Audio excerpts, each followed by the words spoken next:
নমস্কার বন্ধুরা, গৃহিণীর পূজাপাঠ চ্যানেলের নতুন পর্বে আপনাদের সকলকে স্বাগত জানাই। আশা করি ঈশ্বরের কৃপায় আপনারা প্রত্যেকে ভীষণ ভালো আছেন। বন্ধুরা, আজকে আপনাদের জানাবো কিভাবে বাড়িতে সকাল সন্ধ্যা তুলসী দেবীর আরাধনা করবেন, তার সঠিক পদ্ধতি ও মন্ত্র।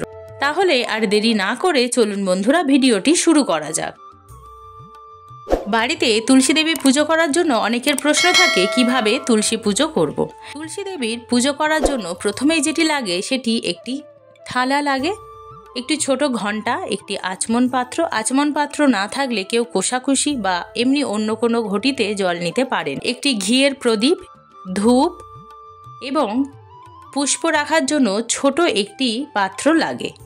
এই ভগবান শ্রীকৃষ্ণকে সন্তুষ্ট করতে এবং তার কৃপা পেতে আমাদের তুলসী দেবীর আরাধনা করা অত্যন্ত প্রয়োজনীয়।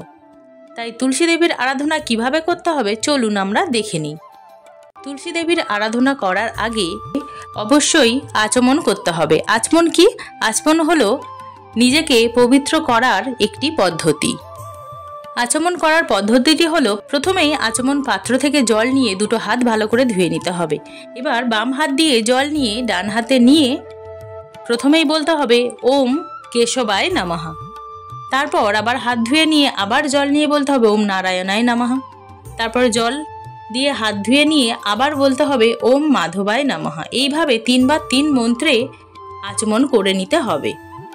প্রতিবারে হাত ধুয়ে নিতে হবে এবং সর্বশেষ হাত ভালো করে ধুয়ে নিয়ে হাত জোড়ো করে এই মন্ত্রটি পাঠ করতে হবে। ওম অপবিত্র পবিত্র বা সর্বাবস্থাং গতোপি বা ইয়াদ স্মারে পুণ্ডরিকাক্ষং সবাইহ অভ্যন্তর শুচি নমো শুচি নমো শুচি নমো শুচি। এবার আচমন পাত্র থেকে জল নিয়ে প্রদীপ, ধূপ, ঘণ্টা এবং পুষ্পতে জল দিতে হবে। এইভাবে সবগুলিকে শুদ্ধ করে নিতে হবে। এবার ঘণ্টা বাজাতে বাজাতে আরতি করতে হবে। আরতি করার সময় প্রথমেই ধূপ দিয়ে আরতি করতে হবে। এই ধূপটি 7 বার ঘুরিয়ে আরতি করতে হবে। আরতি করার সময় এই মন্ত্রটি বলতে হবে এষ ধূপম শ্রী বৃন্দায় তুলসী দেব্যায় নমঃ। আপনারা যদি মন্ত্রটি পাঠ করতে না পারেন তাহলে শুধুমাত্র হরে কৃষ্ণ মহামন্ত্রটি পাঠ করতে করতে আরতি করতে পারেন, সেক্ষেত্রে কোনো অসুবিধা হবে না। এবার ঘিয়ের প্রদীপ দিয়ে আরতি করতে হবে। এই ঘিয়ের প্রদীপ দিয়ে আরতি করার নিয়ম, প্রথমে তুলসী দেবীর চরণে 4 বার, নাভিতে অর্থাৎ মধ্যভাগে 2 বার, মুখমণ্ডলে 3 বার, সর্বাঙ্গে 7 বার আরতি করতে হয়। ঠিক এইভাবেই আরতি করতে হবে। আর এই সময় এই মন্ত্রটি পাঠ করতে হবে এষ দীপম শ্রী বৃন্দায় তুলসী দেব্যায় নমঃ।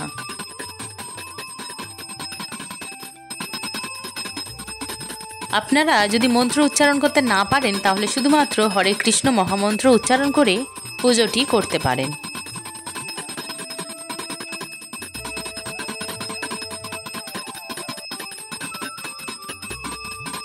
প্রদীপ দিয়ে আরতি করা হয়ে গেলে পুষ্প অর্পণ করতে হবে। ঠিক এইভাবে তুলসী মহারানীর সর্বাঙ্গে 7 বার ঘুরিয়ে তুলসী দেবীকে ফুলটি অর্পণ করতে হবে।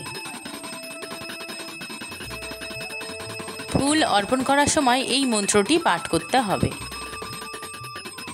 এষ পুষ্পম শ্রী বৃন্দায় তুলসী দিব্যায় নমঃ। এবার হাত জোড়ো করে তুলসী মহারানীকে প্রণাম করে নিতে হবে। ওম বৃন্দা ওই তুলসী দেবৈ প্রিয়া ওই কেশবস্য চ বিষ্ণু ভক্তি প্রদে দেবী সত্যবত্যৈ নমো নমঃ। এবার তুলসী দেবীকে জল অর্পণ করতে হবে। জল অর্পণ করার সময় এই মন্ত্রটি পাঠ করতে হবে ওম গোবিন্দ বল্লভং দেবীং ভক্ত চৈতন্যকারিণীম স্নাপয়ামি জগদ্ধাত্রীং কৃষ্ণ ভক্তি প্রদায়িনীম। তুলসী দেবীর স্তুতি করতে হবে এই মন্ত্রে ওম মহাপ্রসাদ জননী अखंड सौभाग्यवर्धिनी आधि व्याधि हर नित्यम तुलसीतम नमस्तुते। এবার সব শেষে তুলসী দেবীকে প্রদক্ষিণ করতে হয়। আমি এখানে তুলসী প্রদক্ষিণ দেখাচ্ছি না, কিন্তু আপনারা অবশ্যই তুলসী পূজা করার শেষে প্রদক্ষিণ করবেন এই মন্ত্র পাঠ করে। यानि कानि च पापानि ब्रह्महत्यादिकानि च तानि तानि प्रणश्यन्ति प्रदक्षिणा पदे पदे। বন্ধুরা, এই পদ্ধতিতে আপনারা সকাল এবং সন্ধে দুবেলায় তুলসী আরতি করতে পারেন। সেক্ষেত্রে একটা বিষয় মাথায় রাখতে হবে, সকালে তুলসী দেবীকে জল অর্পণ করা যায়, কিন্তু সন্ধ্যাকালে তুলসী দেবীর জল অর্পণ করা যায় না। বন্ধুরা, আমার ভিডিওটি আমি এখানেই শেষ করছি। আমার ভিডিওটা যদি আপনাদের ভালো লেগে থাকে একটি লাইক, কমেন্ট, শেয়ার করতে ভুলবেন না।